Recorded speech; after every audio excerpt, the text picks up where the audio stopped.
For July the 29th, 2016, we talk about that tiny little NES inside, and we ask you what's most important in games, gameplay, narrative, or atmosphere. Be sure to stick around after the end for Inside Spoiler Chat with me and Ben, because you are now welcome to level 159.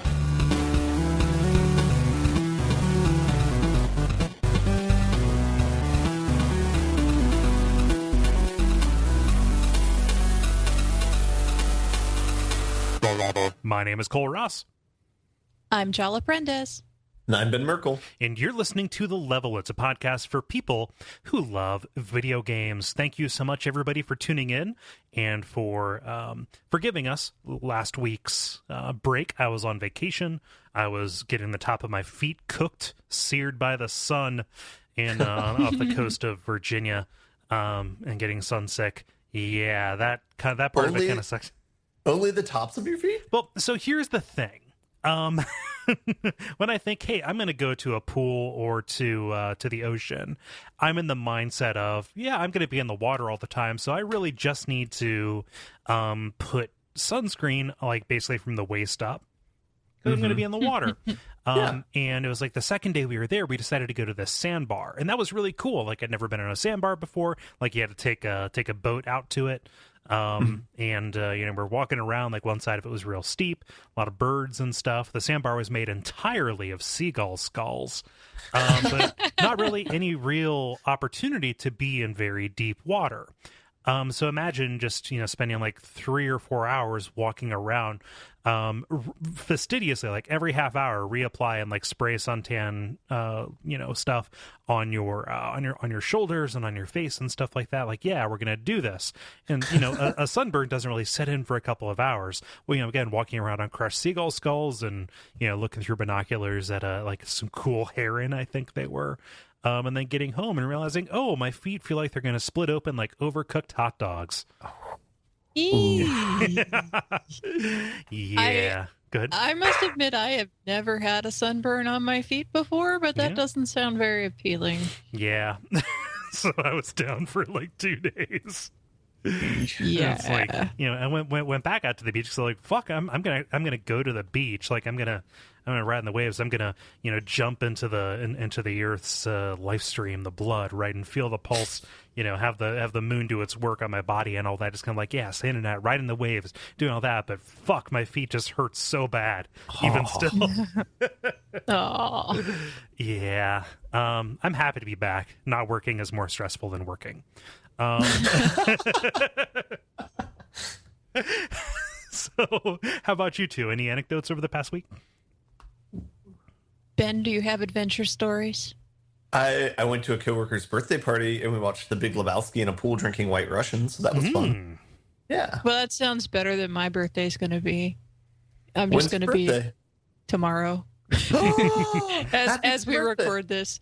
Yeah, thank you, but it's closing for my company, and I have to work all day, and then I have to run errands for art commission stuff on my lunch break, and then I have double belly dance class. And then also my parents aren't home, so I'm alone. So I have a miserable, stressful birthday coming up tomorrow.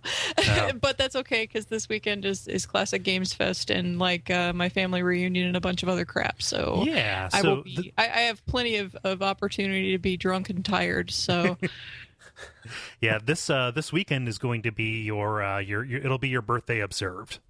Yeah, there you go. Pretty much. Like the last couple of days, I've been, because I'm training for a marathon, and the last couple of days I have been mad because I'm so busy. I am mad that I have to wake up at like, ridiculous o'clock to run in the dark. And so I ended up making 2 new personal records for myself for 5K and 10K, like back to back the last 2 days, because I was just so pissed. I was just like, oh, I'm going to fuck you up training. I hate you. So that's been me for the last couple of days. Fueled by anger. Yeah, pretty much. Like, I'm hoping I can vent all the rage and stuff, so this weekend I can just be like, I'm good. What's up, everybody? I'm cool.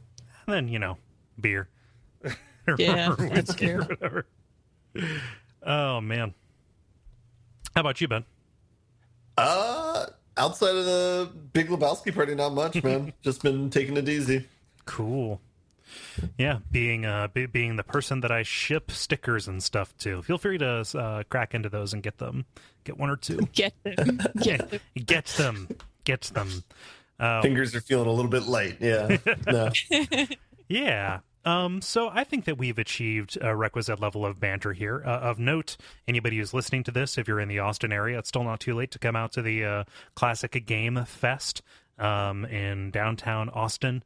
You can check Duckfeed.tv/Austin-2016. Gary and I are doing a live performance of Watch Out for Fireballs about Punch-Out on Sunday morning, and we would love to see you there. Yeah. I'm excited. I'm excited too. It's gonna be great to hang out with all of you. It'll be a nice little kind of like mini Portland kind of thing. It'll be like this, but with visuals. I know, right? Well, I've already seen Ben's old hat, but like I get to see you and Gary anyway, and then like Jeremy and various other listeners. Yeah, and Jeremy, stuff, Dr. Static. Yeah, your peoples. Yeah, it'll be a good time. I can safely say there has never been a Duck Feed event gathering that has been a bad time. Yeah. So we've got the usual kind of show for you. I'm going to warn you it's going to be a little bit briefer tonight because of the aforementioned kind of busyness stuff, but we want to give you the usual, the brief, the multiplayer, and the grind, and we're going to start out with The Brief, where we talk about things that are happening in the world of video games around us.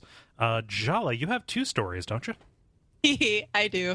Okay, so the first one is actually a follow-up to a story from earlier in the spring. I had mentioned before that GameStop was jumping into the publishing business. And so listener Steven played and reviewed Song of the Deep, which is the first game released by the publishing wing of GameStop, that is. And the review is published on Dark Insight, which is Jeremy Greer's thing that he does. So anyway, lots of listeners and hosts and things in there.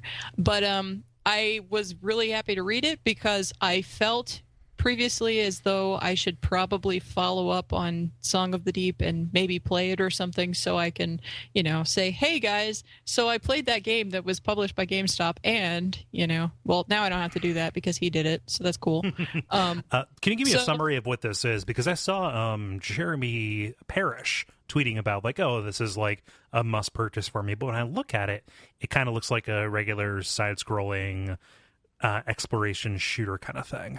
Yeah, it's pretty much what it is. There are puzzly type elements, but some of it is just kind of vexing. From Steven's review, it seems like it looks good and it starts out pretty well, but then it just kind of overstays its welcome. Okay. And just kind of gets vexing towards the latter half, like some of the puzzles are samey or more difficult than they should be or something like that. So and then just kind of too repetitive as it goes. So but anyway, so I'm glad that I didn't have to play it to know that, because we don't need me to flip any more tables this week. So I'm turning into the Flash slowly but surely. You mean it might shave more time off your running records, PRs? though. Yeah. Right.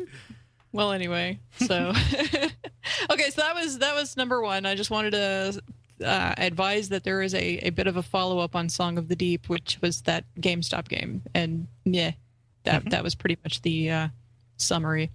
So the other thing I came across was an article that's awesome about video games as sex ed. Yay! So I found an article that has 5 different games about sex that are. The point of the games is to trigger realizations, and this is from the article, and discussions about how sex makes humans feel. Basically, whereas most video games are like, here's boobies, or whatever, like, these are meant to be more pro-sex rather than pro-masturbation. Like, like, instead of something to whack off to, these are things that are more, I guess, involved in, not just like the starter, the trigger of what gets you there, but then like the getting there, Yeah. So anyway, the games that were mentioned were the Realistic Kissing Simulator, which is pretty much exactly what that sounds like. I'm imagining Another one, controls like Surgeon Simulator right now with this. Is that at all on point, or? It honestly, if you click on the article and you take a look at it, like they are these crazy looking weird faces with weirdo lips, and like I can imagine that this game probably has like a lot of tactical placement of the tongue kind of thing, and like the lips, like it probably gets really, really funny as you play this type of thing. So it looks really, really ridiculous, but it's kind of awesome. It's a 2-player game. Like you play Yes. you play it with somebody else, and it's kind of like a 2D thing. It is not, as I expected, a playable version of that 3D rendering of the way George Michael from Arrested Development kisses. What else is there, Jala? There's Consenticle, which is a card-based game where players work to seek satisfaction points in a romantic encounter without using words. So this is all body language, gestures, actions. And the name comes from a tentacled alien, which is one of the characters, and the other is a human being. So... okay. Apparently this was covered on Kotaku and some other stuff like that, and it's gotten a lot of people wanting to play test it, and it's going to be part of IndieCade in October. So I mean, like this is been in development for a bit, and is a little bit, it's not just like a like the kissing simulator one, which is kind of like one person made this game and it's over there in a corner. This one's a little bit more publicized. So the next one is called Cobra Club, and all it is a dick pic photo taking simulator where it's just that's it.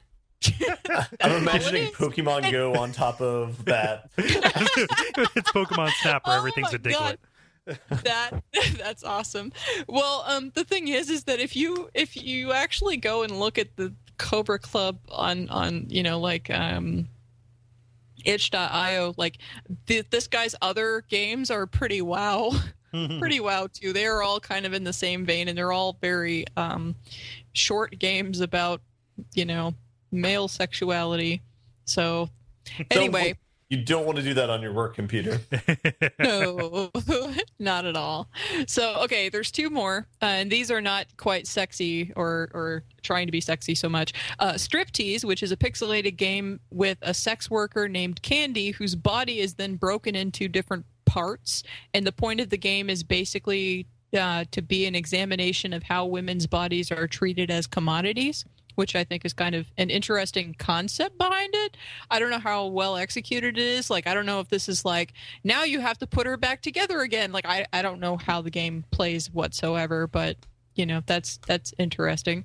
Yeah, and it looks like a different version of like a 16s puzzle or a 15 puzzle, like a tile sliding thing. Yeah, that's what I figured. And then the last one is called Triad, which is basically like Tetris, but the objective is just to get 3 people and a cat to fit comfortably on a bed. There is no mention of why they're all on a bed, what they did beforehand, whatever. So it's not necessarily sex. It's just 3 people and a cat on a bed. Maybe they couldn't afford an extra hotel room. Yeah, like they just cram everybody in on one bed. It's no big deal. And I don't know where the cat came from if we're in a hotel. I guess that could be like, emotional. That could be an Airbnb. Yeah, there you go. So anyway, I put a link to this in the show notes. This is a good article that has a lot of links and stuff where people can find them. Yeah, some of these are pretty cool. I mean, I know I'm also the same person who brought up the genital jousting game with the really weird worm dick people or whatever. Like, I have a tendency of bringing up these weird ass games, but like some of these are actually kind of cool. So I would definitely recommend at least like looking at the article anyway. Yeah. So. Yeah. Ben, how about you? What kind of story you got? All right, so I got 2 articles about No Man's Sky that came out this week. One of which is that the PC version of the game is delayed by 3 days. So unconscionable. Yeah, I know. Outrage. The PlayStation 4 is coming out August 9th, and the PC one's coming out August 12th. in addition, they already wrapped up programming on the game earlier this month, so it is actually done. So there probably won't be any more delays beyond this. And then the other significant piece of news is that you don't need to have PlayStation Plus in order to play the full game. So even though there's a lot of components to it that are online when you're like building the universe, you can play that single player as long as you have internet connection. You don't need to have PlayStation Plus in order to play it. So good. So it just pulls down the world that everybody makes. You're not like flying around with them. In addition, whatever you contribute to will also get pushed. So yeah. Cool. I guess that's pretty confident on their end that you're not going to run into another person then too. But I don't know. Yeah. So is this still a game that you're really kind of like jazzed about? Yeah. I mean, I think I'm probably going to pick it up. There's definitely a lot of buzz around it. I mean, if nothing else, it seems like a very unique experience. So I'll probably be an early adopter of it. But yeah, and it seems like because of those two pieces of information, I'll probably get on PS4, but we'll see. Yeah. Cool. Well, let me know, A, how you like it, and B, what kind of game it is. Yeah. I'm eager to find that out as well. So, yeah. Cool. And then I've got a final one here. This is actually not a very new story. It's something that happened last week while we were sleeping. And this is that Nintendo has announced the release, or it's planned to release, this miniature NES box thing. So it's called the Nintendo Classic Edition or something like that. Mm-hmm. And it's a little like HDMI box that you can plug a special NES style controller into. Like it looks like it has a plug that is like a Wii remote accessory kind of thing. Mm-hmm. And it comes loaded with 30 really great games. There's not really a stinker in them. I'm looking forward to at least like 7 of them. But there's like Dr. Mario, Excitebike, Castlevania, Mega Man 2, all of the Marios, or at least like Mario 1, 2, and 3, the first 2 Zeldas. And it's going to be like $60, and it's going to come out on like November 11th or something like that. I'm kind of bummed out that it's not coming out sooner, because one of these games is the game that we're going to be covering at PRGE, and this would have been a fantastic way to avoid having to buy that game. But I don't know. I think this is kind of cool. And obviously, you look at comments or you listen to other people talk about this, and they say, I could do the same thing with a Raspberry Pi, but I want a little NES. Right? It's cute. Yeah. And especially just the fact that this is going to go through HDMI is a pretty big deal. And also like getting a second controller, and just like, yeah, we're gonna play some head-to-head Dr. Mario. It's gonna be great. Yeah. What do you guys think of this? Like, am I crazy for being like jazzed about it? No, it's cute. Actually, when you were on vacation, I had posted the link to Slack somewhere. So I had seen it, and I was like, oh, that's neato. And then it generated a conversation about the thing. How about you, Ben? I agree. I think it looks cute. I don't know if I'd be interested in playing any of the games, but I don't know. Yeah, I have to actually like look through the list of games again, because I don't remember what all was in there. Yeah, it's got like Star Tropics and Super C and Punch Out. Like, I don't know, like cool. Pretty good stuff. Yeah. The only bummer that I've heard about it is like, if you look at the like there's an FAQ, the cord on the controller is really short. Which is a little bit of a bummer, but they really stuck with the miniature theme. I suppose they're committed. Well, there's a side-by-side shot. The controller is roughly the same size as the original NES controller, which is good, because I love that controller's design, despite how uncomfortable it is. Yeah. Well, if they made it very much smaller, then people in America would be like unable to push the buttons. You know, like most Americans have very large hands. Give me the original Xbox controller. I'm a big dumb oaf. That's not what I'm meaning.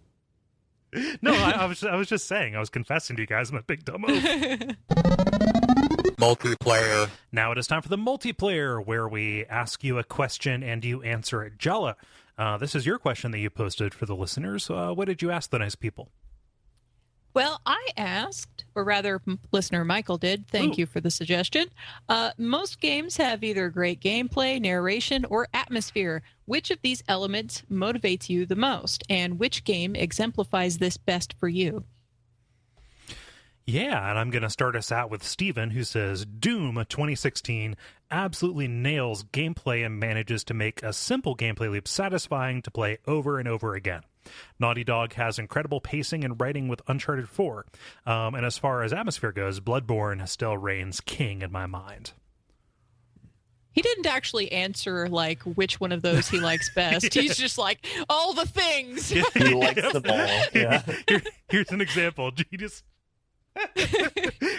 we asked him, like, hey, what salary do you think is appropriate? And he just like shoved a whole pile of paper across, like, no, it's supposed to be like a small little piece of paper, and then I write my counteroffer.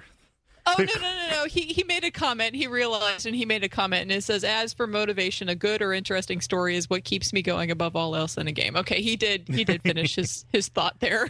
Yeah. Okay. You are acceptable. Ben, what does Chase say? Chase says, forms of transportation are always a big motivator for me. Super speed in Saints Row 4, flying mounts in World of Warcraft, and gaining mastery over the free running in Assassin's Creed games have all done a lot to hold my interest when it otherwise may have been lost. Yeah. So that is one for gameplay. I would put motility in gameplay. Yeah. I did. I had given Chase some crap about that, and I was like, "Good job picking something that wasn't on the list." Although I think that mode of transport is a gameplay aspect. Oh, so. Sure. Then there are whole games that are about that. Yeah. Yep. Like there's that grappling hook game that God, I need to like get that and play it. I guess. Well, I mentioned Dishonored because Dishonored's all about the blinky, and I had even stated that when I was playing that game that was like one of the main things that made the gameplay for me in that particular game was the traversal. Yeah. So, God, I'm thirsty for Dishonored too. Too. Oh man. I'm outnumbered here, so I will keep silent. Good call. Jala, especially since I'm hulking out this week. You don't want to get me mad, Ben. Okay. Roop says, narration and atmosphere combined. I really like the first Gabriel Night. It really gives you the New Orleans feel, and the occasional narration by the voodoo lady ties it all together. Yeah. Weirdly enough, and this is vague. It's mostly unrelated. You guys see Miss Cleo died? I did not. Oh. Yeah, that was like every once in a while I will pull open my phone and I will swipe to the left and look at my news alerts, and it's like, hey, you know how old she was when she like now she was like 53. That seems really young, right? It does. Yeah. See, I don't have to go swipe for the news stories because I just look at the Slack and somebody else posts it and then I see it. And I don't really comment in a lot of the channels, but I see you. Yes. I know. The all-seeing Jala. Yeah. No, man, the first Gabriel Night is so good. I'm due to at least dip back into that a little bit.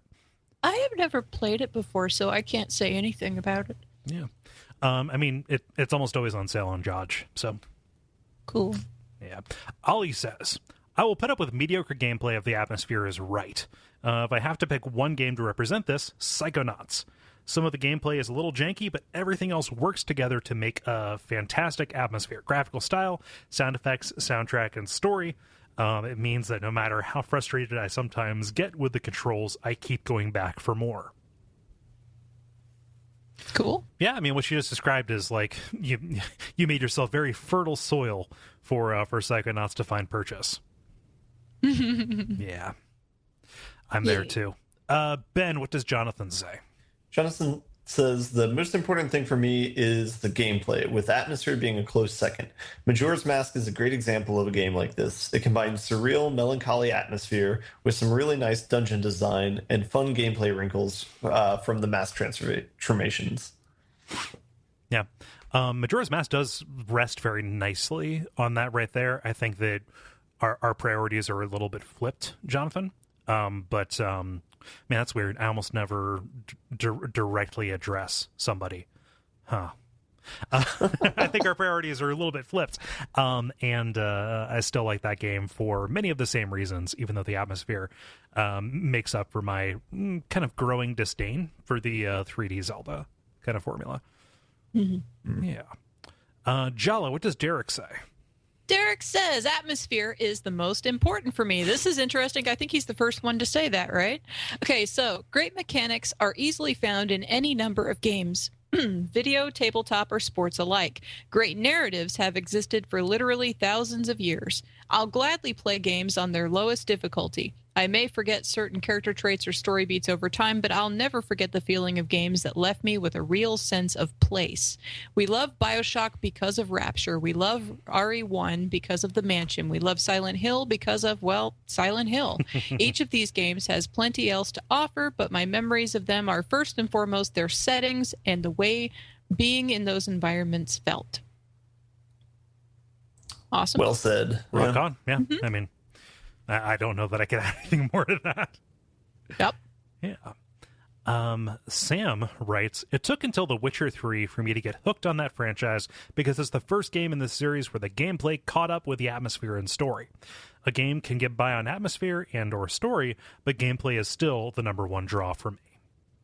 See, I've got to agree at least with Sam on The Witcher, just because I played some of the first Witcher, and I just, I can't even. So, like, I may need to eventually get Witcher 3 and try that out. So, we'll see.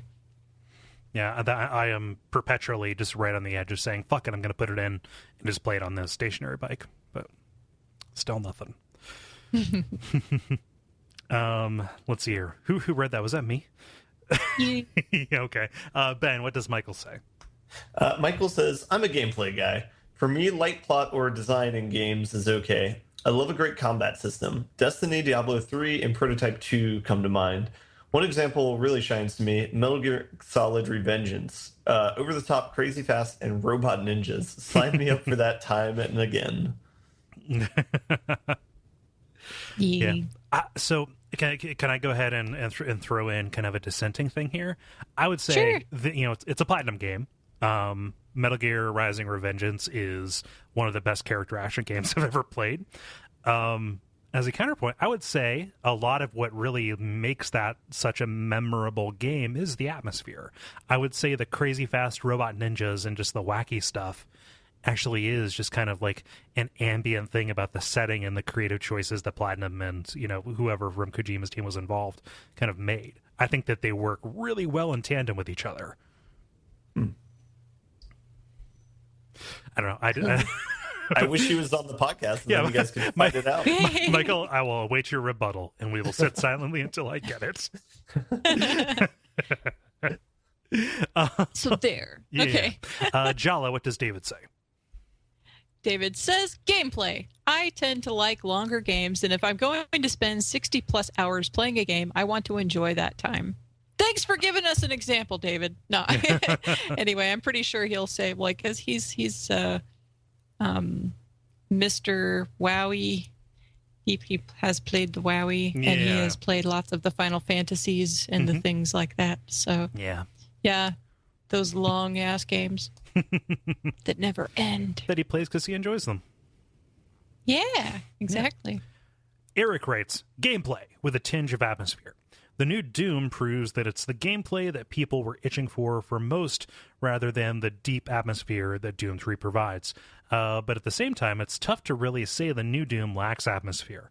Their direction is really stellar, and the Mars sequences and Hell areas are really well designed aesthetically. Narration, not really high on my list, but sometimes it can make a huge impact. See Bastion and Battle Block Theater. Oh, so he's talking about literal narration, like a voiceover artist describing things. Okay. Yeah. I was like, okay. Cool. Yeah, well, I mean, Bastion benefits so much from the soundtrack too. In Battle Block Theater, oh my god, that the narration made it very, very cute, like cuter than the game itself was. So I have to admit that I was just kind of like squeeing the first time I was co-oping that with people. Well, that's a very cute game too. I mean, Behemoth, right? Yeah. I mean, that's Steam that made that, right? I guess. I don't know. The people who did like Castle Crashers and Alien Yeah, Hominid. those Yeah, people. there we go. Ben, what does Graham say? Graham says, I'm having trouble picking between the three because what I get out of games is usually a mix of the three categories. I like to be immersed in a whole world and story, but I love when gameplay elements and challenge enhance the narrative or atmosphere of a game. In fact, I don't usually like purely narrative games like walking simulators or heavily narrative games with problematic gameplay mechanics like old school point and click adventures. Unfortunately, the best example of this mix is Dark Souls. Sorry to cliche on you guys. Yeah, it had to happen at least once. Yeah, but Doom's got 2 votes so far. The new one. So. Yeah, that's let's see what kind of staying power that has. I think what needs to happen as the copy of Doom makes its way around all of us, we just need to keep it going, and as more people find it, basically think of it like a speedboat. We've got to break the plane, and then it will just never sink back down. Yeah, Jala, what does Chris say? Chris says, I like a good combo of narration and atmosphere. I can play any game with terrible garbage gameplay if it has a good story and cool world building. A favorite is Planescape Torment. Yay! Okay, which is pretty garbage in combat, but wow, that story and setting. And currently I'm really been digging Leviathan, The Last Day of the Decade. Yeah! Which mixes a cool murder investigation and some great world building. Hell of a lot of fun. Basically, adventure games, visual novels, and 800-hour story-based RPGs is where I'm at nowadays. Yeah, I must admit, he's been posting a lot of his commentary about Leviathan as he's been playing it with, like, you know, coupled it with screenshots and things like that. And it has been so fun for me because, of course, I was the first person of the Duckfeed people to play that game. Mm-hmm. And then, like, I went through it a bunch of times, and then I got involved in the making of it. And so, you know, like I'm really deep into it now, but, you know, like to see somebody else seeing it with fresh eyes and playing it for the first time is really a lot of fun. And then all of his commentary is hilarious. So I'm just like, ha ha ha, just you wait until the next part. Ha ha ha, you know, that kind of a thing. Yeah. So you wouldn't warn him if you could, because you wouldn't take that away. Exactly. Yeah. And I will round us out here with Tim, who says, gameplay. If it's narration, then why not just watch a movie? One that has all three are the Left 4 Dead games that are super fun to play and tell you a story that only a video game could tell you through its atmosphere and loads of randomly occurring dialogue. All of this is only possible through its fun co-op twist on the FPS. Yeah, I think Valve does a really good job at this. I mean... Oh yeah, you know, Portal, Half-Life, sure. Portal, like yeah, a good, you know, fantastic mixture at that. Like not just Left 4 Dead. Yeah. So there's something in me that kind of like chafes at the why not just watch a movie kind of side of it, because I want to say, oh, it's more complicated than that. But like, you know, I'm also a person who will play a visual novel, but most of the ones I play are more like adventure games. They have stuff on top of them and things like that. Like it just, it's something that like I have an immediate visceral reaction to that I don't know. I don't know if it feels a little simplistic. Like, no, but I can't actually like articulate why. Well, here, one thing that when I was in a comics course a few years back, one of the things that was mentioned during this course was why a lot of the people who enjoyed Watchmen totally hated the movie, and there's various reasons for that. But one of the reasons that, insofar as the narration and the actual medium itself is concerned, you know, one of the main differences is that with a comic, it's an active process because you control the flow of the story. You can skip back if you want to skip back. You can peek ahead if you want to because it's in a book format, and you decide how long you stare at each panel, what's going, you know, that kind of a thing. Whereas with a movie, it's completely backseat, and all you're doing is observing, and things flash on the screen, and you're just staring at the screen, and that's the end of that.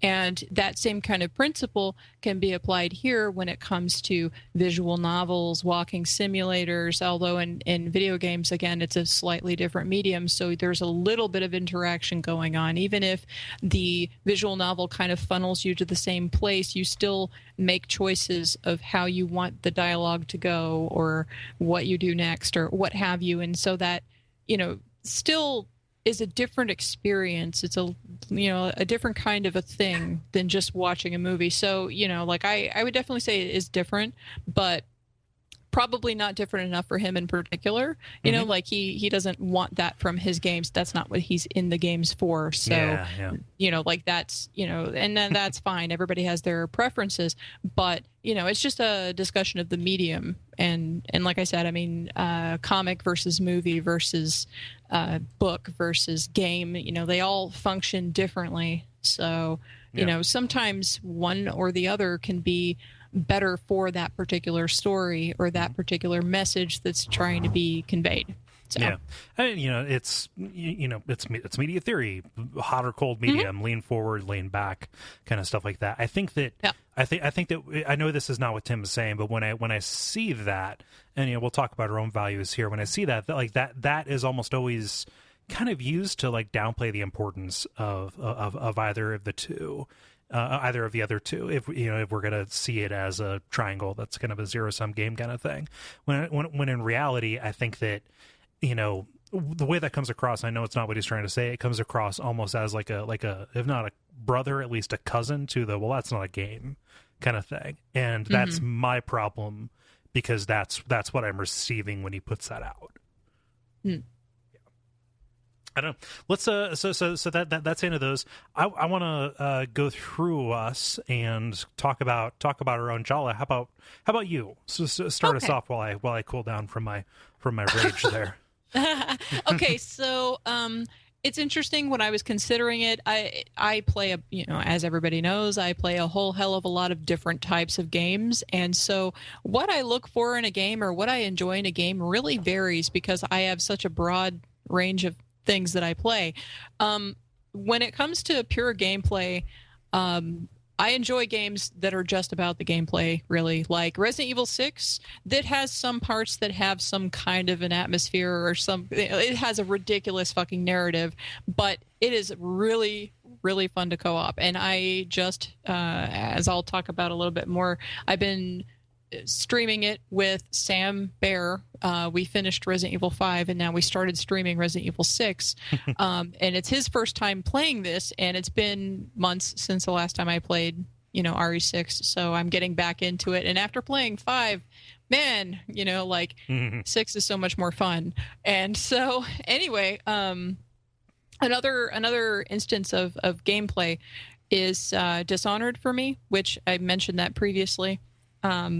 That one I would say is kind of an interesting mixture. Like I don't really care about the narrative in Dishonored so much, to be honest. I like the atmosphere and the gameplay pretty well, evenly. Although the gameplay is a little bit stronger, in its favor, like to make me want to replay that or continue playing the series. The gameplay above all else is really what makes me want to play that more. Yeah. But insofar as narration, I find that most of the time the types of narrative games that I enjoy are the ones that also have a strong sense of place, like a strong atmosphere to them, such as Leviathan. That was going to be my pick for a good example of that, just because the world itself is as much a character as any of the autonomous beings in the game, and I really want to learn more about the world of Leviathan. And so, that has a very strong sense of place, a very good narrative, and those elements are what drew me into, everything about Lostwood. So, yeah. Yep. I don't have anything to add. Ben, I want to hear from you. So yeah, I think atmosphere is probably going to be the biggest one for me because all the games that I really really love are ones with like a strong sense of atmosphere. Like the ones that come to mind are like Arkham Asylum, Shadow of the Colossus, Knights of the Old Republic. Like everything has a very like almost like gorgeous like space and usually something that's or like with The Last of Us, something where it's a space that's very foreign from yourself. So there's a lot of fun in figuring out like the rules of the area that you're in. Between gameplay mechanics and narrative, probably it kind of varies game to game. Like for example, with Alpha Protocol, that's one where the gameplay mechanics don't really matter. It's still a really fun game, but then like if you look at something with Shadow of the Colossus, the gameplay is like central to the enjoyment of the game, and the narrative, it's there and it's good, but it's not as critical perhaps. So I don't know. Yeah. Yeah. I'm curious about, so you mentioned Kodor in Yeah. like the atmosphere side of that. Is that just because it is so steeped in Star Wars and you're kind of a big fan of that, or is there something else, that Kodor specific, something specific to Kodor, that trips that for you? Yeah, and so I think something of it has to do with like graphics at the time too, because like I remember when that game came out, like like going to like Tatooine or going to like Manan or something. Those were like pretty new worlds, or those were pretty new experiences in terms of gameplay. Where like, I guess there are things like Myst, where like you kind of go to places that are like perhaps even look better than Knights of the Republic when that came out. But for its time, it seems like that was something where that felt like a brand new experience, like just being able to fly to like completely different worlds and experience like the culture of those areas. So, yeah. Okay. Well, I do have to say too that insofar as something with atmosphere is concerned, like I was thinking about it, and with Elder Scrolls, I didn't really like. I played Oblivion and Skyrim, but really Morrowind's place setting and the feel of just jumping into that game for the first time really is what drew me into the Elder Scrolls at all in the first place. And so the gameplay, though, does not age well whatsoever. Yeah. And the narrative, I really didn't give a crap about. I didn't pay attention to the main storyline like at all. So, insofar as that game is concerned, like I was only there for the world. So, and I didn't have that similar experience with Oblivion or with Skyrim because I just didn't care about those settings as much, So, I mean, yeah, I played them. They had better mechanics, but overall they didn't hold up to me the same way that I have the same, these fond memories of when I first played Morrowind. I'm not going to go back and play it now because it's really difficult to go back to. But do you want European fantasy or Northern European fantasy? Yeah, choose wisely. Yeah, I was so mad. You don't even want to know about how many tables I flipped at that point. Do you have somebody do you just have one table or one table that you've got somebody to like flip it back I up, or do you line have them like up in the backyard, and I just go around the backyard flipping tables everywhere. It's kind of like some people play flip cup, you play flip table. I imagine and then like there's increasing, and you just flip it in 360 degrees, and so that you can flip it again later. Yeah. Right. Well, and then because I have to up the ante, I have to put like different degrees of weight, like in like attach it to the table so that way every time I flip it, it gets harder to do. Someone who's really skilled in Unity work with Jala to make table dismount. It's like a little physics game. Like what I want is like an iPad version where I can just flick across the screen and or get flip points. your iPad. Right. I'll do mine, and I've got citations. Ooh, yeah. So narrative isn't it for me. I think that specifically narrative in games, the highest purpose that it can serve, that actually is in service to the experience of playing it, is actually giving you the motivation for what to do next.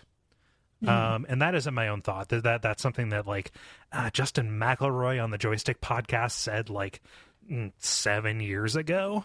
That really kind of stuck out to me. It's like, yeah, something can have a really intricate, tangled plot, but if you look at again another thing that not off my own, but something that resonated, something like Stephen King said, like I don't trust plot. Something like however intricately plotted something is, like that's something that kind of you can appreciate a little bit in the moment, but mostly it's there for the author to feel really good about, and also to be appreciated like later on afterwards, and pieced together, put together, that kind of thing. I think that any of that in vacuum in any kind of media without atmosphere to make you feel something with it is effectively useless. And kind of comes down to that usual kind of like trope of, I need to sit down and make the Bible for the world before I ever sit down and actually like write a character. And then you get something that feels like really stiff and broken, which isn't to say that a game can't have a really good story. Like you look at something like Rule of Rose, which has an amazing story, and the way that it puts it together, or in most cases doesn't put it together, is really fascinating in hindsight. But like without that atmosphere in the moment, like it wouldn't be anything. Without just the revulsion and just kind of like alienness that it makes you feel.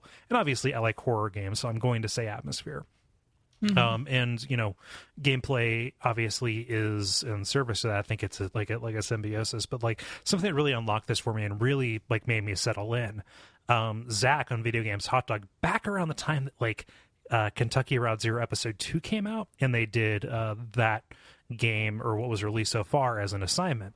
He said like, games are really good at doing mood and atmosphere, and a lot of other stuff is kind of secondary to that. And that, he was like, yes, preach it preach it, please. Atmosphere all the way, with those people backing me up on it, or at least having that resonance. It's hard to say like what my favorite example is. Let's just go with Rule of Rose. That's something I've played very recently, that does have a tremendous atmosphere that kind of redeemed that experience for me, in light of gameplay that on the balance wasn't as bad as I expected it to be, but there were moments where it was just a pit. Atmosphere all the way. Awesome. Do you think atmosphere degrades over time? It's a hypothetical question. Do you like as like visuals and stuff ages, or maybe? I don't know that we're at that point. I think that I don't know that it degrades, or if it just your relationship with it changes. I would still say that like the original Resident Evil is an incredibly scary and frightening game because of a lot of the decisions that they made. And I would even say the same thing about like Silent Hill, with the original one. Like that is a incredibly dated game. It's a bunch of Doritos fighting each other in a foggy room, and you can't see the walls. But I think that it starts to become more of its time, and I think that the best examples of it, regardless of that, will still kind of like stick up and be effective. Okay. Yeah. Speaking specifically about horror like that, because that's just what I know. I'm sure there are plenty of other examples that don't. You have a long list of games that you've played that are kind of like retro games, it seems, since you have multiple podcasts relating to those. So. yeah. Just like you look at like these really, so like Super Metroid, that game is atmospheric as fuck. And you can say like, oh, obviously like that is a paragon of 16-bit game design, so obviously it is going to break through, and there are any number of things that will not stick out. And I think that maybe what makes that game timeless and what makes everything kind of hold together is the fact that it is a pretty good balance of all three. Again, if we're treating this as a triumvirate, but yeah, I would say it doesn't degrade. I think that it changes, but I don't know that I feel confident saying like the overall quality takes a dive. Yeah. Okay. Yeah. I'm looking at the waveform here. I talked for a very long time. But thank you everybody for responding, for writing in. Thank you Michael for suggesting this question. Thank you Jala for posting it. If you would like to participate in these in the future, go to facebook.com/thelevelpodcast, and these go up on Tuesday afternoons. The grind. Now it is time for the grind, where we talk about the things we've been playing over the past period of time or so. Let's see. Do we have any volunteers? Who wants to go first? We have a common game, Kole, but I don't know I don't know what order that should go in, but okay. I think we should probably do that one at the end. Okay. Jala. That makes you by default. The one. Okay. Well, I mentioned earlier that I've been streaming Resident Evil 5 and Resident Evil 6 with Sam. We are currently just through Chapter 2 of Leon and Helena's campaign. We still need to go back and do RE5's DLC, but interestingly, that, like I said before, like that game didn't really kind of like hold up to the memory I had of it, and I think it's because I played that game before 6 came out, and I have not played 5 since 6 came out. And so like to go back and play 5 now is just kind of like, ugh, this one's not as fun as 6. It's so stiff. Yeah, it seemed so much more fun in its time, and it didn't age well when I played 6 because 6 is so much smoother.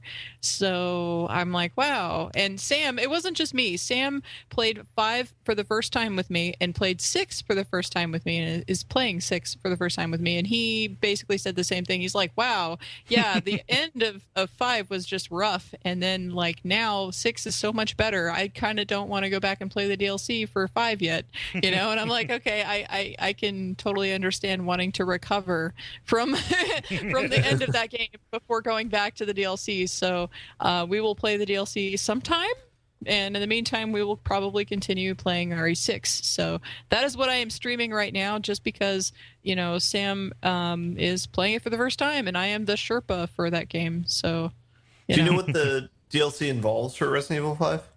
Oh, I actually don't know because the DLC wasn't around, or I just didn't play it. I don't know what the hell happened. Anyway, I have never seen it, so I don't know. Okay. The one that I'm aware of is you are going through another mansion that is it was designed by one of the Trevors. So it's like the mansion from RE1. I think it's the mission where Jill gets taken out, where Chris thinks that Jill has died. So it is, instead of being Chris and Sheva, is that who it is? Sheva? Yeah. Instead of being Chris and Sheva, it's Chris and Jill. Okay. Yeah. That makes sense. It also has some like Nemesis kind of features to it too. Like there's one persistent guy who keeps coming after you. Apparently it's really good, but again, kind of like Sam and you, Jala, I don't know that I would be willing to brave RE5's play. It's weird, right? Because like the stiffness in 4 doesn't really feel like that much of an issue. I've played it doesn't, and it's real weird how it's kind of like 4 still, like I can go back and play that game and not have a problem playing that game. I went back and played 5, and I actually really was just like, like the first I don't know, half of it or so was pretty good. Like I could still deal with that, but then the later half, man, it was just dumpy. And is it what they're asking you to do? I think part of it is just because it turns into corridor shooter type, and then I mean, 4 does too. Like when you get to the military island, it does. Well, then again, maybe it's because I like when I replay 4, I only like I fizzle out before that part. I'm just like I'm done. Like, yes, because 4 is 1.5 times too long. Just as everyone on the network already says, that game is too long. Yeah, pretty much. Like I think it's just because. No, well, I don't know. Well, anyway, I do agree with that, and I just kind of like stop playing before I get that far. So I will say the best atmosphere is when it's at the mansion. Yeah. Yeah. Wait, but anyway, the mansion. When is that? The middle part of the game, or the castle. The castle. Yeah. Okay, yeah, the castle. Yeah, with the big Robo Salazar. Oh yeah, yep. That's the best atmosphere ever. Yeah. Anyway, continue. Okay, so that's what I've been streaming. The other thing I've been playing, the only other thing I've been playing because I've been damn busy, has been Virtue's Last Reward. So I will say just a few things because I don't have a whole hell of a lot to say for reasons, and I might flip a table. All right. I have not come across any new endings, even though I put a bunch of more hours into it, and that's because I keep on running into this whole to be continued bullshit, which is really not a great mechanic for indicating what needs to happen and when or where. So it's really frustrating. It's irritating as fuck. And so that's a thing. Like I have only seen one actual ending, Dio's ending, and then I've gotten some bad endings, like 3 bad endings, I want to say, and then a bunch of to be continueds that I'm still dealing with. So that's frustrating because now that I have a bunch of little, hey, wait, you have to pick this up later bits, I'm not going to remember what the fuck was going on in each one of these to differentiate which path was what, like overall. So like that, I'm mad about that. Continuing on. Use the notes.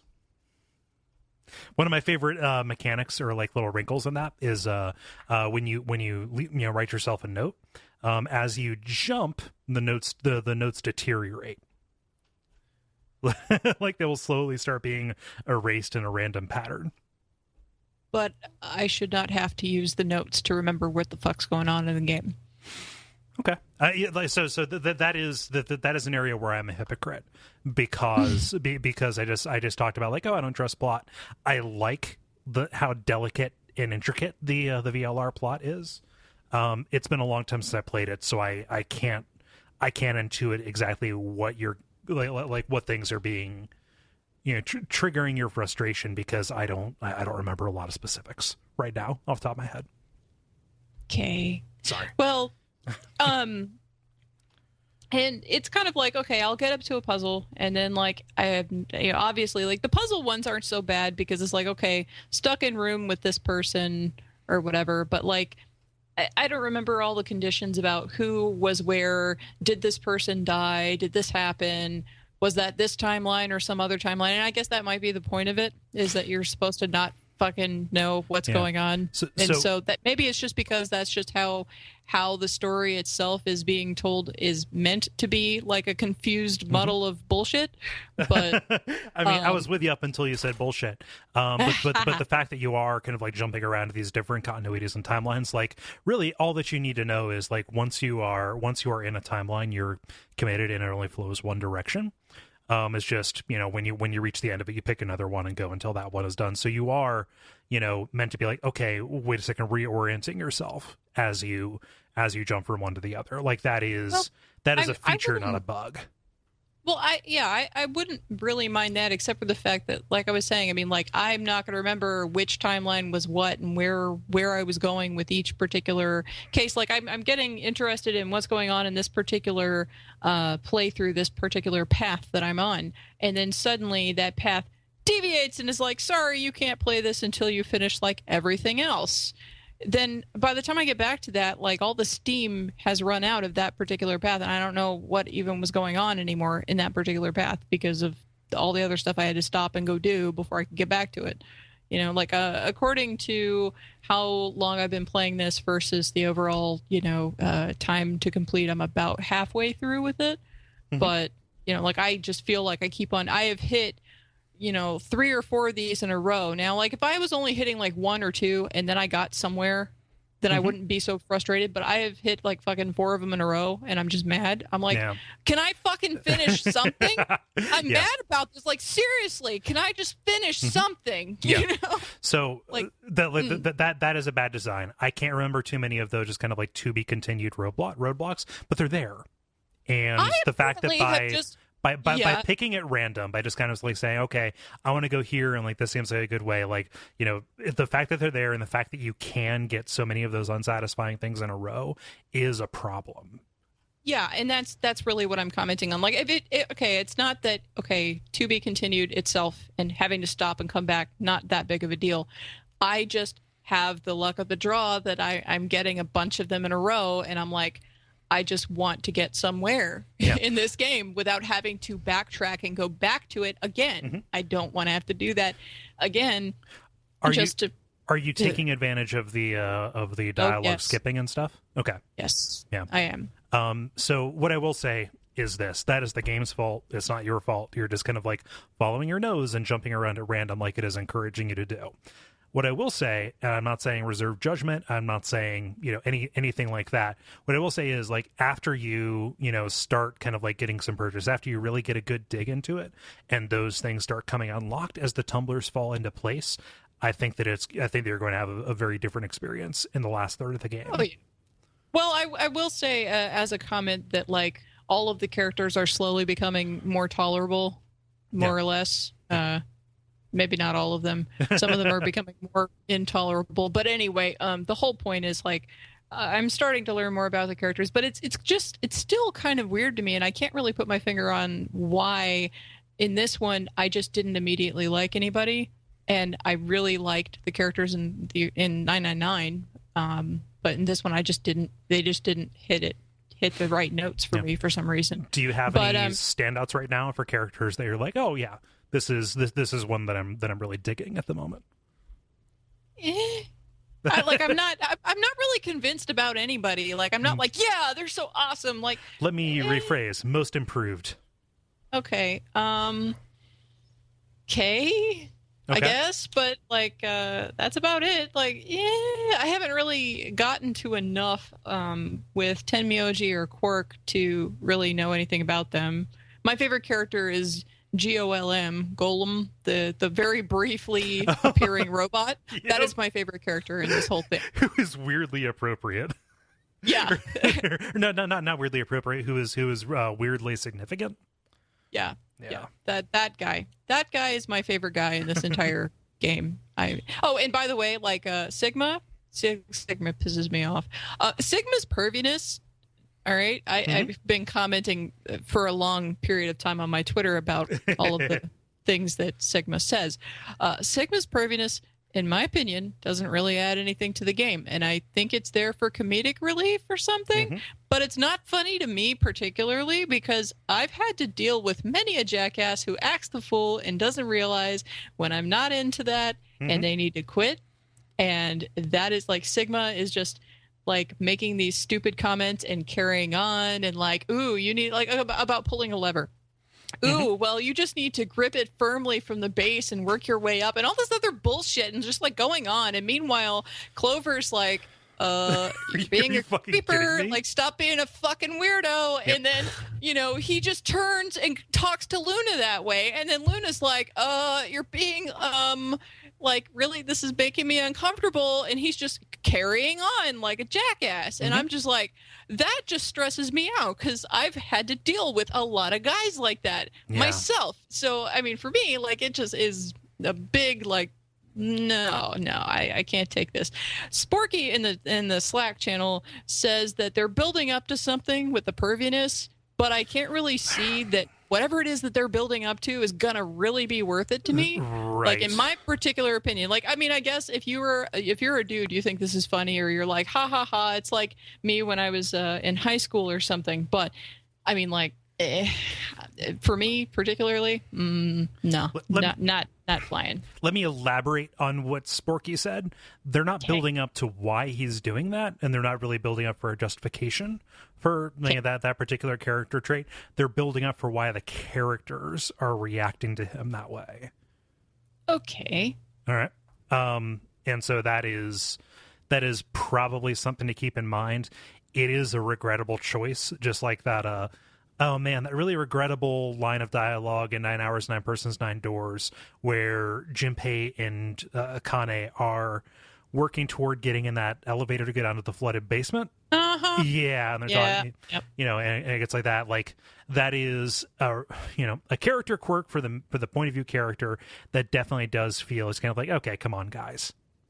Well, I mean, like, okay, Junpei and Akane from 999, like, because that kind of came up every once in a while, but you already knew that Junpei was, like, sweet on her. Like, I can tolerate that. I thought that was kind of funny, kind of gross, but I just, like, was like, okay, whatever. And then it moved on, and then that was the end of that. But with Sigma, it just keeps on fucking happening, like, with everybody. And I'm just like, I want to bitch smack somebody because somebody needs to be hit. So, like that makes me, that also makes me mad. Yeah. I think so anyway, like I'm not to the point of totally flipping tables about this game, and like I just happen to I recognize that some of my frustration with the game, and Sigma aside, with the flow is just because I just happen to have the bad roll of the dice where I keep on hitting all the to be continueds. So I'm sure the next thing I do is going to be a storyline beat, and then after that I'm going to start hitting a bunch more storyline, and then at that point things will be more enjoyable. But it's been kind of like a war of attrition in the last week when I've been busy and frustrated and tired. And so I'm like, okay, like I'm primed and ready to get mad about something, Yeah, but I'm not hating on the game. I'm really not. I don't like the overly perviness. That's like too much. But and I don't like, it is a flaw to my mind about how it works out that I just, anybody could roll into this game and end up hitting all these to be continueds, and then, at the very end, finally unlock one ending, and then everything opens up. Like, to have to deal with that as, you know, like a way that things can fall out. It's unfortunate, but it's also part of how the game was designed. I mean, like with the flow chart the way it is and stuff, it's going to happen.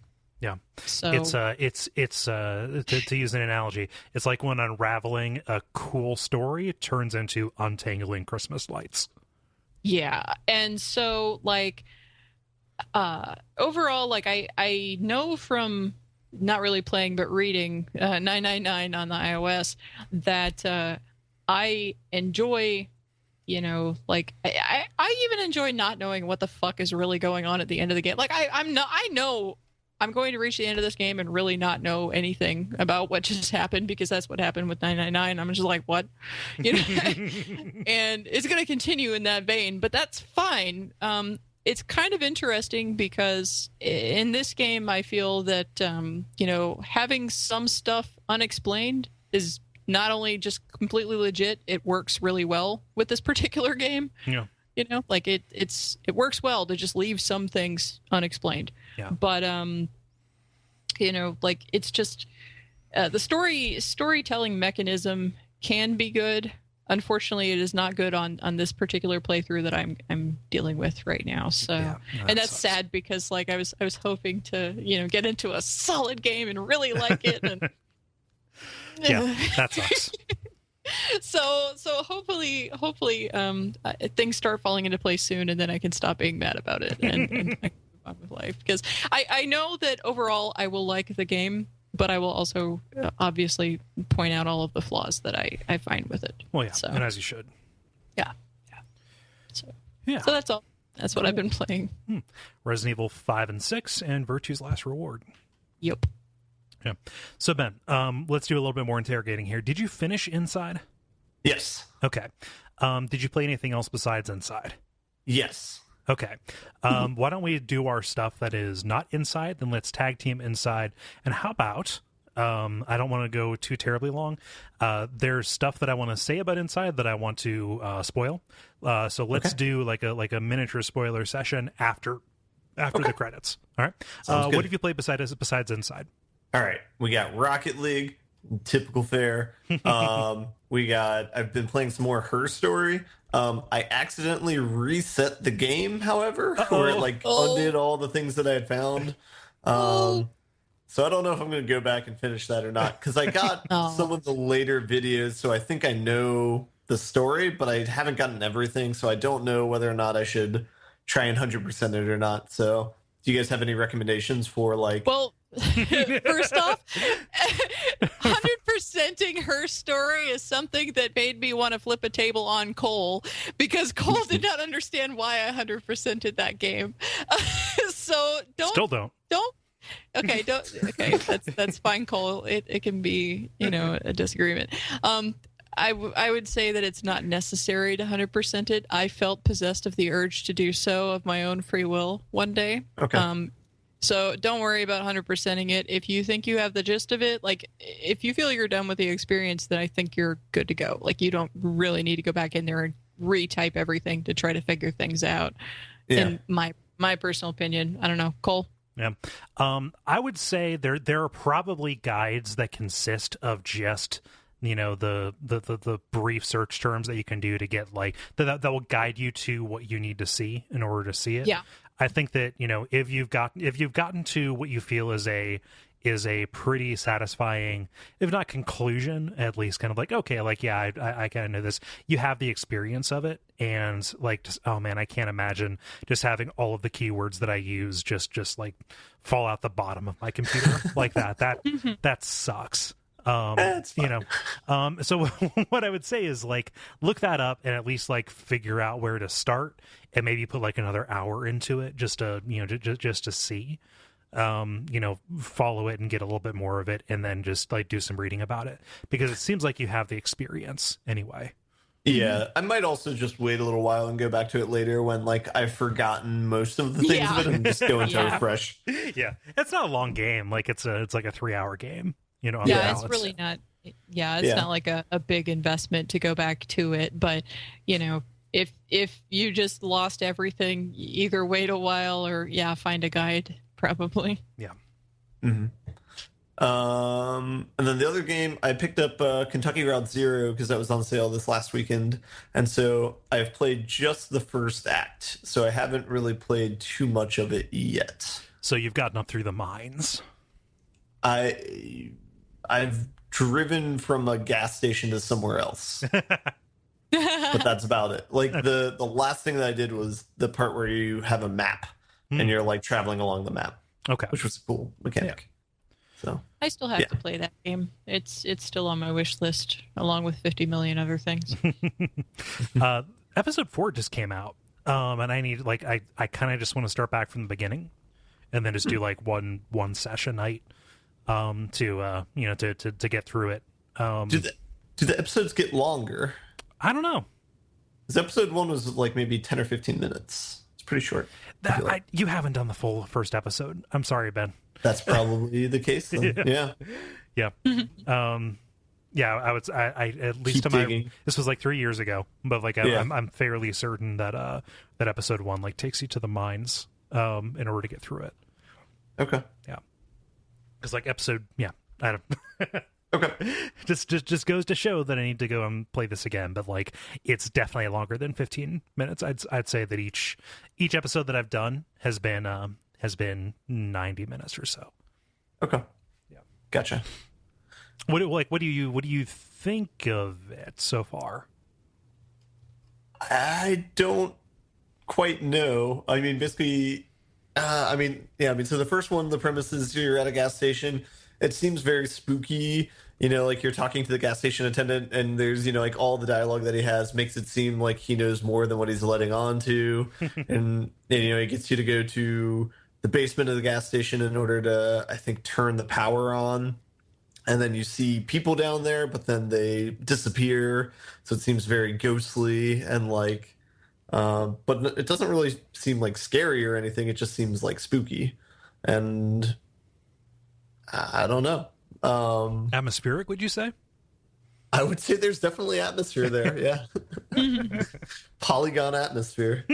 But, So what do you think of the appearance of it? Because like I think it is like unquestionably one of the most beautiful games I've ever seen. But I think I'm not a huge fan of the character pictures, but like the environment is beautiful and like the buildings I think are beautiful and like yeah, and it only gets like crazier from here. Okay. Yeah. All right. Well, that's still a work in progress. I just started playing that a day or two ago. So yeah. Awesome. Cool. So I'm going to do mine. That is not inside. Your outside games. Yes, my outside games. The outside kids. So because I was on vacation, and because we're working up to summer JRPG, I spent most of my vacation playing Phantasy Star 4, but I'm going to talk about that at length later on. Instead, because I was in new places and playing Pokemon Go, and kind of getting more acquainted with not just games on my phone, but also free-to-play kind of stuff. Mm-hmm. I fired up a game that I've been sitting on for a while, and I've been getting alerts from, but I've never really dove into it, and that is Final Fantasy Record Keeper. Okay. What kind of records? This is so the conceit of this, you're playing as this plucky little scholar kid who is being directed by Dr. Mogg to recover these paintings that are being corrupted by this dark force. Now, these paintings are actually depictions of battles and scenes and story beats from previous Final Fantasy games. And like the nice part is like after you get through that little tutorial and intro, that kind of fades away to the back. And then what you're presented with is this kind of tree of different little scenes that you can pick and then go through as kind of like these realm dungeon kind of things. And the actual gameplay part of this that I'm really kind of interested in is it is a mobile version of the turn-based Final Fantasy combat circa Final Fantasy 4, 5, and 6. All the way back to all of the graphics that are inside like the combat sections are 16-bit, even if it came out on PlayStation 2, or PlayStation 3, like you have a 16-bit sprite rendering of lightning. Or Squall, or any of these. So like I immediately just want like a poster of all these like sprite designs of these things. But it's like a really simplified version of the active time battle kind of thing. And you kind of go in, you select this little dungeon node, and you do a string of fights, and then you fight a boss, and each of these has a little trick to it that is pulled like right from the game. So like when you're fighting the mist dragon, you have to make sure not to attack when it is in mist form, or else it will attack back. But you're doing like these little familiar story kind of things, and that is kind of the bulk of the game, and that stuff works great and looks great. Everything outside of it is a horrible free-to-play nightmare that looks like it was designed by somebody who doesn't design Korean MMOs, but designs slot machines based on Korean MMOs. And I don't mean to denigrate slot machines, man. I'm sorry, but no, you're fine. but I'm looking at just like trying to figure out like, okay, every day you get a free like a relic draw or whatever it is, so you get a chance to get a little item or armor for your dudes as you upgrade them, and like, this is Cloud's weapon, so I'm going to give it to Cloud, and everything's going to be fine. But you do that, and then everything else is just like, hey, here's an event. It's Reign of Sorrow or whatever, and pay $30 for these for the ability to get 11, not 10, 11 3-star plus draws. Possibly it's a random thing though, and it has like 17 different currencies. Like, it's a real nightmare when you venture outside of the core of the game. Which is a bummer, because like, I don't know, I really dig the idea of playing Final Fantasy Combat just in between stuff at work, or while I'm waiting for something to render or bounce. Like, it's super bite-sized and super fun, but like, everything outside of it feels like it's trying to funnel me towards, like, out of confusion, giving them money. Yeah, I like that poor UI design in order to trick people into giving you money. It's like Untapped market. I mean, it gets real heinous, right? Because like I mentioned, you have Gil, which is mostly used to fund your weapon upgrades and your skill upgrades. You have Mithril, which is used again for those upgrades, but also to you can like spend a Mithril to heal yourself in the middle of battle, or you have gems. And gems are basically like 100 of those is $1, and you can spend $1 to heal yourself in the middle of combat if you don't have any mithril from doing dungeons. So that's easy enough to do. However, anything that relates to like getting more characters or getting anything else, like, it quickly gets into like Square just having no real gauge and no real kind of like sense for what things should cost in mobile. Like when I said $30, like, okay, 3,000 gems, you pay for 10 draws, but you get 11. Okay, 3,000 gems. I want to take a look. No, that's $30 that they're wanting me to like commit to this like event. Like, that is purely whale bait. And as a minnow, like, not even minnow, as a plankton, I shouldn't be seeing whale bait, Yeah. So I'm going to continue messing around with this, because like, I want to go through and play like this hyper cute, like super condensed version of the biggest fights from Final Fantasy IV. Which is like, wisely it starts you off with like, hey, here's Final Fantasy VII, like the opening scenes of that, and then it dumps you into 4, and then like you jump around, like there's like a big almost like tech tree of like different places and ways you can go. But man, oh man, everything outside of that is a fucking nightmare. Have you guys had like any experience with like something like that, like where you just wander into a free to play nightmare? I try to avoid free to play games pretty much. Yeah. Well, I don't necessarily avoid them entirely, but if they are free to play, like, I generally limit how much time I'm messing with them, just because I know that they turn into nightmares, such as you describe. So, yeah. So I try to avoid them, the particular hole you have fallen into, Kole. Yeah. Ben, let's talk about Inside. And let's do spoiler free kind of stuff, just like generalities. Sure. And then after, so everybody's listening, if you're frustrated that we never talk about spoiler stuff, we're not going to go too terribly long on either this or the other one, but stick around after we pick a title after the end of everything to hear me and Ben talk about it, and Jala will let you go for that. Yay! But Inside, this is Playdead's new game. It's very obviously a spiritual successor to Limbo, right? Yep, and that is the exact description I had in my mind for it as well. What made you take the plunge into this, Ben?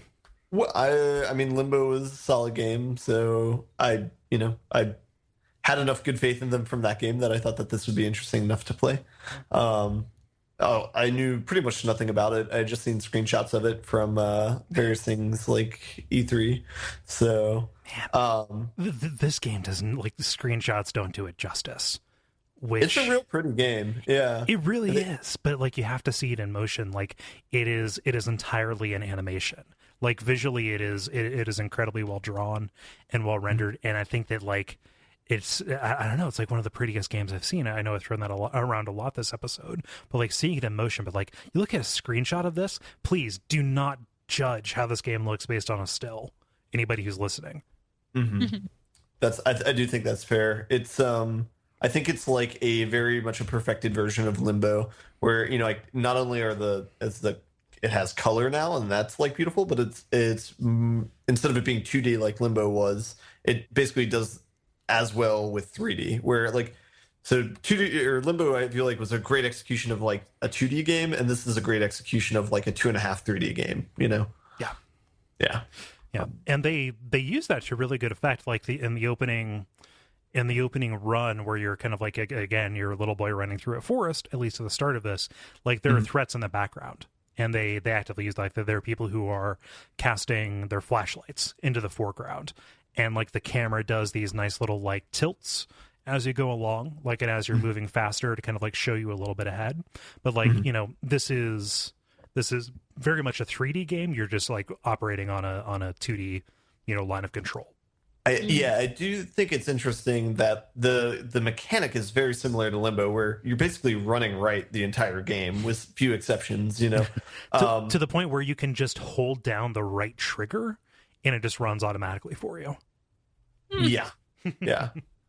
So I thought that was interesting, that it was that close to Limbo in that kind of core mechanic or whatever. But it's definitely like a different atmosphere, since that's the buzzword for this podcast, than Limbo was. And I feel like the narrative of the game like raises way more questions than Limbo does, but that could just be that I don't remember enough of Limbo since I played it so long ago. But yeah, Limbo has a pretty conclusive ending. It's everything that happens in between the start and the end that's kind of like, so what? Yeah. Tell me, Ben, do you think this is a scary game? I think parts of it evoke scary ideas. The same way that Limbo had that as well. Mm-hmm. So, for example, in Limbo, like, the worms that would control your emotion was a very like scary idea. And reinforced by the fact that you would lose control of your character, or you had limited control of your character. Mm-hmm. I think there's other things in this game that do similar things to that. This studio loves mind control, apparently. Yeah. And they use that to really good effect. Like when you start mind controlling like the zombie guys around you to like do those puzzles, like, you know, the middle third of the game feels very much like, oh, this studio really, really loves Out of This World and Abe's Odyssey, like is what it feels like, or Abe's Exodus, or any of those. And I use that, and, you know, and people who listen to the episode of Watch Out for Fireballs will say like, oh, you're insulting the game. I think that it takes the best sides of that and really puts it forward. I think this is a really scary game. I think it's really funny too. Okay. There's some stuff like the pigs or the birds, or just the entire end portion that, like, you know, I think like grotesquerie equally serves. Let's not say too much. Let's not do that. But like, it is a short game, so you know, like, I don't think it's a spoiler to say, you know, that there's some grotesque stuff that happens all throughout this game, and grotesquerie is used for comedy in a bunch of stuff, not just this game, not just in games, for comedy and for horror. And I think that it's like super effective at like flitting back and forth between the two of them while kind of like always hitting this note of being like slightly off and kind of keeping your teeth on edge, you know? Yeah. So another thing that carried over in this game that Limbo had is very violent deaths, and you puzzle solve by dying a whole lot. And so there's many times when you're playing this game that you just see your character die pretty brutally. So You say it's short. How short is it? you could beat this in like 2 or 3 hours, I think. Yeah, I took 3, and that's because I took time out to go after the secrets. And those secrets are so fun to find. Yeah, they're very well hidden. I mean, I did a walkthrough to find the secrets, but that definitely would be a challenge if you were not using a walkthrough and trying to figure them all out yourself. That would be very difficult. So most of them that I got, I was just kind of like poking around, trying to progress. I think it speaks volumes to the game's overall design that the secrets aren't just like throwaway. There are some of those secrets that are like entirely new, like they could be stage gimmicks. Yeah. They put entire puzzles in these Easter eggs, you know. Yeah. So yeah, that is nice. Yeah. It's really, really good. Yeah. If nothing else, it's a very, very pretty game and very pretty in a grotesque way. I think. Yeah. Yeah. Oh man. I look forward to spoiling it in a few minutes. Oh yeah, well, it's for people who've already played it. And like I know a lot of people who are listening have played it as well. And it's hard to talk about the game without talking about the turn and without talking about just some of the more delicate parts of it. Jala, we've kind of dominated this. Like, are you interested in like Inside? Is this like did you play Limbo? Do you have a lot of affection for this developer? Like, where do you stand vis-a-vis? I have Limbo in my backlog. I have not played it, but I looked at Inside when everybody was starting to talk about that in the Slack channel, and it looked interesting to me, and it might be something that might generate like enough interest that I'll go and play Limbo and then go play this. Or do you feel that it doesn't really matter if I play Limbo and I can play this one and it's fine? I would say play Limbo first, because it might be a Resident Evil 5, Resident Evil 6 situation. Gotcha. Yeah. Where Limbo might not seem as polished after playing Inside, maybe. Yeah. What do you think? I think Limbo is worthwhile. I think that it would be hard to go back to it. You're spot on, Ben. Cool. I think that Inside is a better game than Limbo is. I don't know if Inside is going to be as influential as Limbo was, and I think that's a little bit of a shame, but I think it speaks to the level of difficulty of what they did with Limbo, that like it won't be, or of what they did with Inside rather, to the level of difficulty of Inside, that it won't be, as imitable as Limbo was. Cool. Yeah. All right. Awesome. So do you want to button it up? Buttons. The credit. Yes. Already put in the break, Ben. So thank you so much for listening. Like we said, if you want to hear kind of more in-depth discussion of Inside, or at least something that acknowledges that that spoilers exist, stick around after we pick a title. But we're not there just yet. I mean, we're at the point where it's almost like, hey, thanks everybody who came out to the Austin show. But if you want to meet everybody who is on the show, Ben, Jala, me, currently for this episode, for this episode, that is what I mean. That is the place to do it, and we are so looking forward to that. I'm looking forward to hanging out with both of you. It's going to be a good time.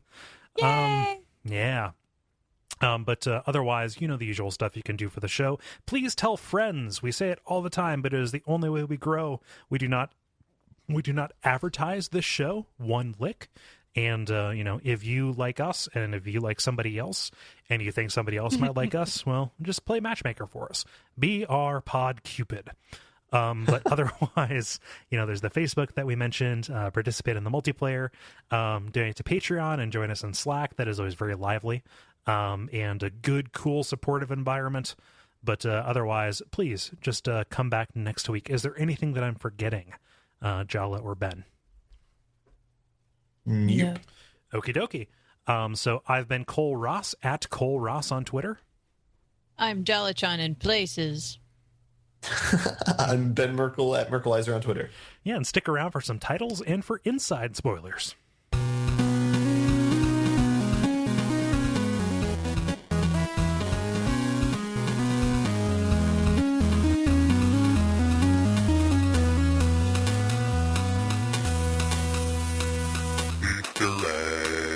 Inside baseball. Let's see. That's a pretty good title. Inside baseball. A little bit light this week. Anybody have any ones they want to put forward? Outside games. Ooh. I got whale bait and table flipping. Table flipping was one of mine too. Do you mind if I stylize that as table flipping? Nope. Yeah, that's fine. Go for it. Or not. Yeah, either way. Whatever. Let's hear anything else, because I have like a handful of others. No. What else do you have? I have table dismount, just the word atmosphere, and then inside baseball. I think table flipping would be good. Okay, flipping all the tables. Cool. All right, Jala. Ben and I are going to stick around for another handful of minutes. Okay, have fun with that. I'm going to go to sleep because tomorrow is a very stressful day. Yeah, best of luck to you. I got tables to flip. See you in 4 days. So yeah, inside baseball. Yeah, that last tenth of the game. Yeah. So that's where you go inside something, and maybe that's the reason for the title, but yeah, that is super grotesque, but super beautiful. And like, I don't know how they did like the programming for it too, because like how it changes shape but then it'll like grow legs in certain spots and then like grows arms in certain spots. Mm-hmm. Like, I was just impressed by that. But then it's amazing that, like, so they give you such a sense of catharsis and that you're, like breaking through all the environments at this point. But then on top of that, they're keeping it a puzzle game as well, and you're having to figure out like the controls of this like new entity, Yep, that moves in exactly as ungainly a fashion as you would expect it would based on the way it looks. Yeah. Oh man, and the physics of it, like climbing on top of something, the way it figures out like what part of it needs to go. Yeah, like when you press up, it'll like shift itself slightly up to try and grab something, or transferring a box from one side of it to another. Yeah. And then squeezing through holes, like it's just like, it's revolting, but then it's also just, and the noises too, where it's like multiple entities like moaning as it hits and stuff. Yeah. I have no idea what the fuck it means, but like as you start, like, there are a couple of times where you straight up kill somebody, like you ice somebody by dropping on top of them, and the fact that the blood sticks around on the side of it that it hit, and then you can actually see as that skin kind of like undulates around to the side, as it like rolls along and like will wash off with the water. Yeah. And then how also in that same area, when you're moving the wooden post, how when it goes over the body, there's a streak of like blood that it creates. Yep. It's just so grotesque. Yeah. One of the things. Oh, go ahead. Sorry. Just while we're talking about the leg monster that you impregnate, I think I have no idea what it means. Did you notice that the way it moves changes depending on how many legs it has at the moment? I know it forms. Oh, okay. Yeah, I know it forms more legs like as it gets going. Like they emerge from the center. Yeah, there has to be like some kind of crazy like procedural kind of thing happening. Talk about hiding your light under a bushel basket, though. Well, I mean, it's a 3-hour game. It's a 3-hour game, but like just like the amount of work that went into that. Like, this probably isn't the most useful word to apply to this, but it feels brave to take something that like otherwise would be the entirety of another game. Like, oh, it's Jimmy's leg blob monster, and like let's make it into the just the entirety of an experience. Not quite like an Itch.io, but like putting that at the back of what otherwise feels like a pretty standard, if not exceptional, a pretty standard yet exceptionally designed puzzle platformer. Yeah. Just feels like just whoa. And people told me there was a turn coming in this, and I thought that it was when you died, or when the when the water ghost came and like revived you and the water was moving. So I was operating under the assumption like, oh, like, you know, gravity doesn't work the same anymore, and that is what the turn was. But when that happened, I didn't expect the turn to be so close to the end. Yeah. Yeah, so I guess there are two weird parts. So that part, I don't understand what was going on with that, because like that one character up until that point solely there to murder you in like pretty violent ways, you know? Yeah. But for some reason turns you invincible at that point and like allows you to breathe underwater. Like, okay, I don't know why, but okay. And I heard so there's something like she plugs something into you. Yes. Is what I've seen. Yes. It's like, and I think it's something that's similar to like the mind control device. I think. Yeah. But still, like, if that was the goal of that person, why did they not do that in any of the times before when you die a bunch of times? You know, I agree. Like, you know, I'm sure that maybe there is some kind of explanation for it, but as of right now, everything that I've read has not been satisfying. But like, you know, it's still a fun thing. Like, figuring out that it freezes like a boo when you shine a light on it was an amazing aha moment for me. Sorry, say that again. It freezes like a boo when you shine a light on it. When you're in the bathysphere. Oh, yeah. Sorry, boo. Yeah, from Mario. Yeah. Yeah. I don't know. Yeah. I mean, it seemed to make sense. That's exactly what I thought of as soon as I saw the mechanic. It's like, oh, okay, this is a modern booth. That's fine. Yep. But then, some of the mechanics were interesting where there were a lot of times where it's like, both with that thing and with the dogs, it does a great job of making it where it's like they way outpace you. And so you have to figure out how to get enough of a head start that outpacing, like that they won't be able to catch up to you when you get to the goal marker, you know? That was really well done, I thought. Yeah. I mean, right down to like, there has to have been either a tremendous amount of testing or just some kind of way, again, to procedurally like rubber band this or limit it to give you the illusion that you're in more danger than you're actually in, because so much of the time I would escape incredibly narrowly, like in a way that felt improbable, that like made me realize, oh, I've been holding my breath for the past minute. You know? Yeah. And then there's the one area too where it's like it's the sound waves or whatever that like blow you up. Sonic booms. Yeah. So trying to figure out this game. Okay, so the part at the beginning of the forest, like, so the main bad guys are these like mime-looking creatures. It looks very similar to like that one game. What is it? The Rest of Us. We Lucky Few.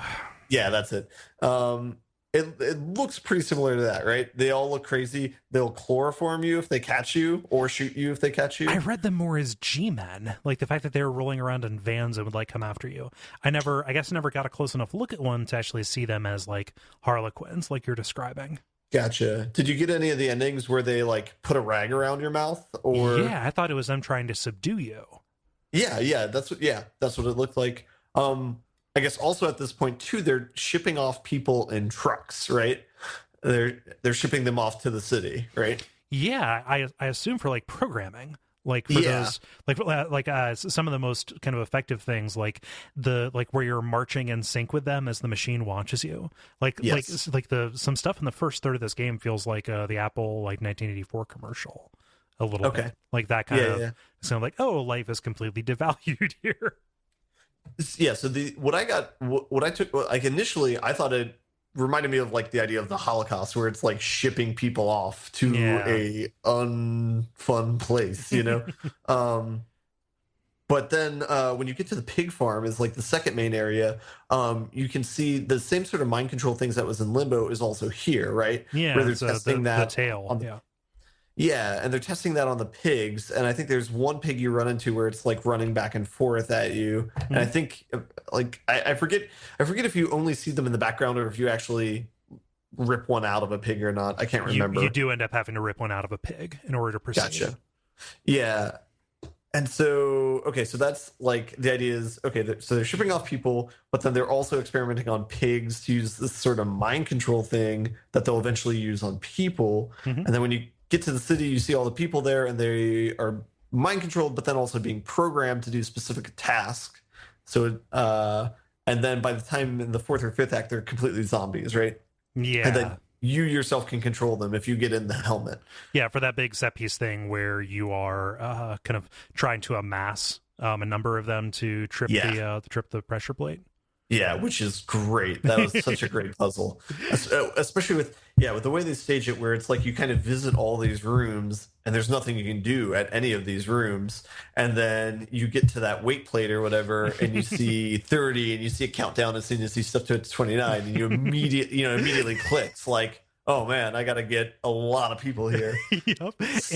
And the way that they, again, there are no words in this game. The way that they communicated that to you by having one standing on it at the, when you find it there, just kind of like, it's like demonstrating like it is counting how many people are on it.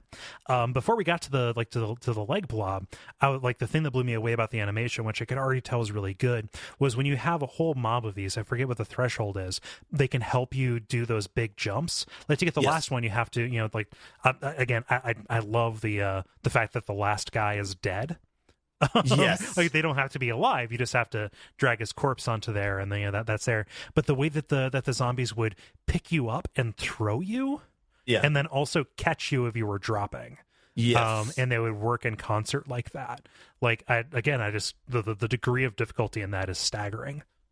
Yeah, and I think there's with that last like hidden puzzle where you have to have half of them like on top of the elevator and half of them with you. Yep.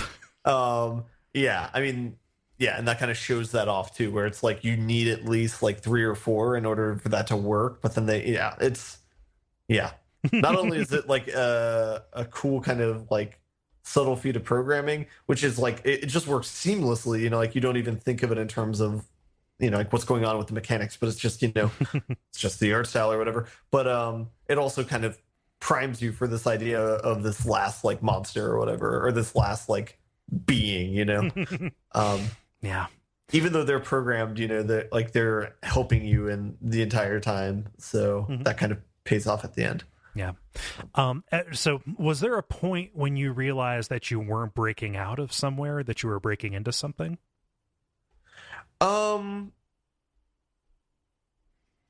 Yeah, I mean, I guess as you start to go to the city, it starts to make more sense because they start to count upwards, because I think at the city it has like maybe 2 or something like that, and then as you go into more and more buildings, it's like 3, 4, 5. Has two what? I'm sorry.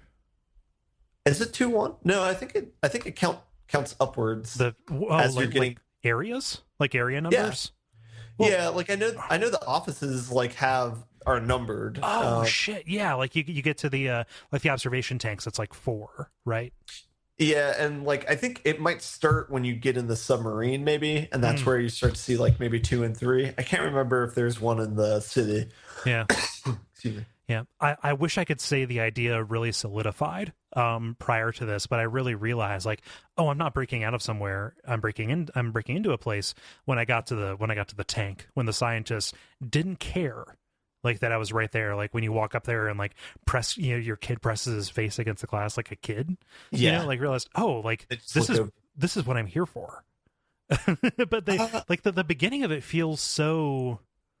The beginning of it feels so much like an escape and pursuit kind of thing that like that is a subtle turn, and I wish that I could pinpoint exactly when they intended for you to notice that.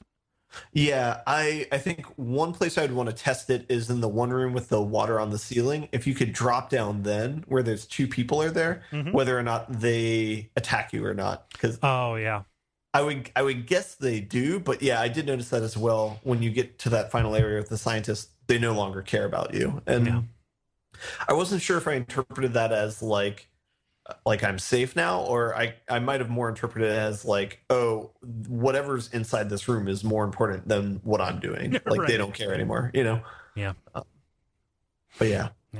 I don't have a read on the story. Like the most salient thing that I heard was that the leg monster is mind controlling you to bring you in, and that creature in turn might be mind controlled by something else that should be the player. Like they're playing with that, like there are layers to it, but like that wasn't readily apparent to me until I watched the optional ending.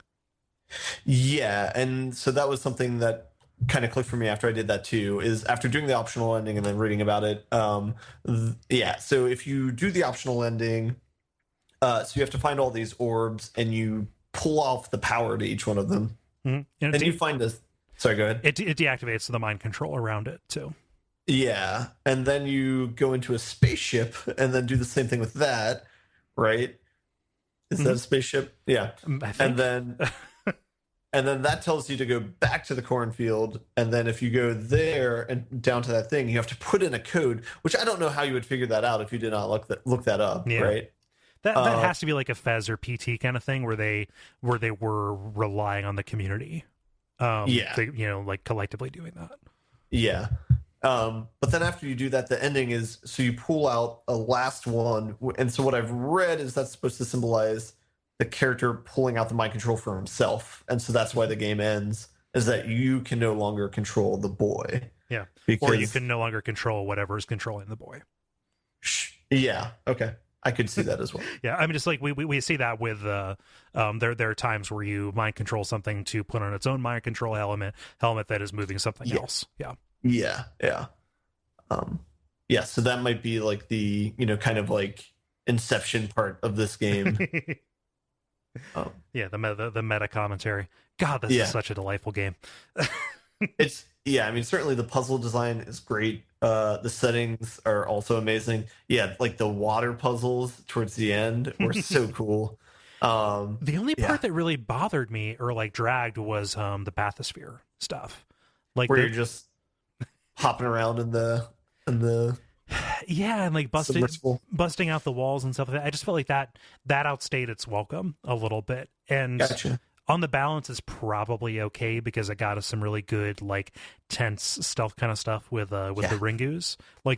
That stuff was great. I just wish that accounted for a larger percentage of it and they got rid of more of the kind of like you're in an incredibly slow moving thing.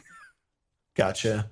Yeah, I mean, that was also a slow part for me, but I think it was mostly because like I didn't like the Ringu thing, so I thought it was more of just like, oh, that's just me being like not wanting to deal with these things chasing you underwater where you're slow moving and at a disadvantage. Yeah. But so I didn't have a huge problem with it, but man, like so many of the puzzles are great, and like the double fan puzzle when you're in the basket, going through. Like so many of them are so cool where it's like the design of it is you're going to watch yourself die violently and then you're going to figure out how you should have done it, but there's no way to figure out the puzzle without like going through this like morbid trial and error first. Yeah. And they put so much effort into those sections that like it's very clear that is an intentional part of the design, kind of like in a MacVenture thing where they really play up the death descriptions and the death scenarios and things to make you to really make you keenly aware that you have to be keenly aware, and I've heard complaints levied against this that it's too stressful, that like, man, I just can't stand dying over and over again. I think that this game requires you to have a much more loose and relaxed relationship with not just failure but temporary setback, and at the very least, even if that is a concern, the checkpointing is mostly on point. Yeah, and how you can like load any part of this game and it just like immediately starts is so nice. But as far as like replayability, I like that's one of the coolest ways to like be able to go back to any point in the game. I thought that checkpointing was really good. Yeah.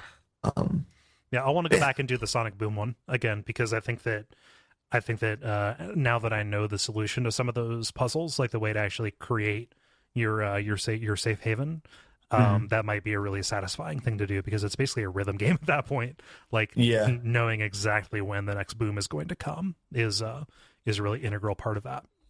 Yeah, and man, the sound design on it is so good too. Yeah, for those sections, it feels very much like Dead Space almost, where it's like science fiction and you don't know what's going on. I don't know. Yeah, it's a cool game. it's definitely like one of the more like I feel like artistic games I played this year as well. And it's like so I do think it's very impressive that like that much story and that much like and that many puzzles are all crammed into like a 3 hour experience, you know? Because it's a super polished game. Yeah.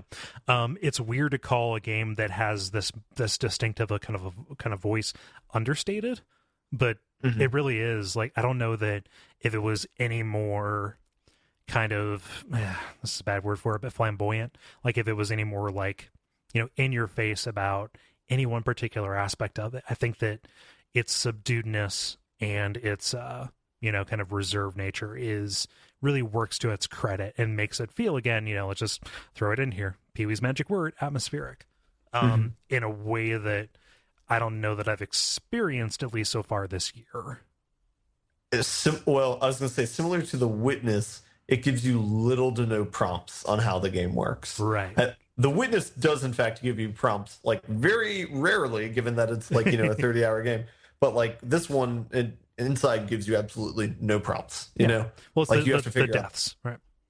Well, there's that, but like even the controls, like how to like hold something. Oh, yeah. They do not tell you how to do that. Like what movement is, they do not tell you how to do that. You know, like obviously, like if you're playing on a joystick, it makes more sense as far as movement, but like on a keyboard and mouse, like for example, WASD doesn't work, but only the arrows work. Oh, and like shit, really? Right control works, but left control doesn't work. So like things like that, it's very so. I mean, that feels really archaic. Wow. Well, I mean, perhaps you could go in and change the controls, and maybe that's like how it is. But the fact that like they limit the controls, but then they don't tell you what they are. I'm not saying it's a bad thing. I'm saying that it's. I feel like it's a design choice to like make you completely immersed in the game. You know? Oh, yeah, I agree with you on that. The thing I was calling archaic was arrow keys. God, if I have to use it, I never want to use arrow keys for anything except like text selection. Yeah, I mean, the only thing I can think of is maybe it's. I don't even think it's easier to use with the given it that's right control, but I don't know. Yeah. Huh. I know. Yeah. It is a cool game. If you're listening to this, obviously you've played it. Otherwise, shame on you. Oops. You really should have played it. You can still play it. Yeah, but it's $20, right? Yeah. You know, and that'll probably trip some people's radars for like $20 for a 3-hour thing. Like, you know, you have to decide what that $20 is worth to you. Taken on its own, devoid of the price, I think that this is a really worthwhile thing to experience. I do as well. And if you try translating it right, like I feel like a lot of people would pay $60 for a 9-hour game, and this is the same ratio. So, The psychology of pricing. Yeah. Yeah.